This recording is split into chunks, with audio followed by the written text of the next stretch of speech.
It's high time.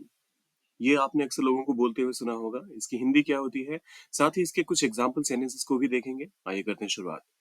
जब आप कहते हैं इट्स हाई टाइम, तो आप ये कहना चाहते हैं कि बहुत अ, हो गया, अब इस चीज को करना जरूरी है, या फिर बहुत देर हो चुकी है, अब ये काम बिल्कुल शुरू हो जाना चाहिए, या फिर अब ये चीज बिल्कुल हो जानी चाहिए।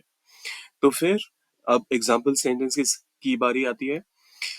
It's high time we started studying seriously. ये ध्यान रखिएगा कि अगर आप इट्स हाई टाइम के बाद कोई सब्जेक्ट इंट्रोड्यूस करते हैं, तो फिर आपको हमेशा जो वर्ब होता है उसका सेकेंड फॉर्म यानी कि पास्ट फॉर्म इस्तेमाल करना चाहिए।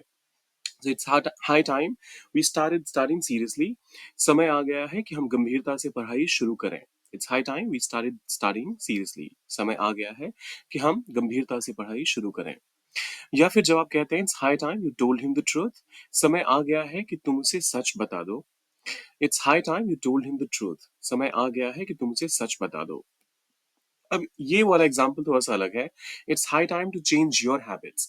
अगर आप सामने वाले को जब सीधा सीधा ही कह रहे हैं और उसके साथ साथ आपने सब्जेक्ट का इस्तेमाल नहीं किया, सो आपने सीधा कहा it's high time you changed your habits, ना कह के आपने कहा it's high time to change your habits, तो उस केस में फिर पास्ट की जरूरत नहीं है।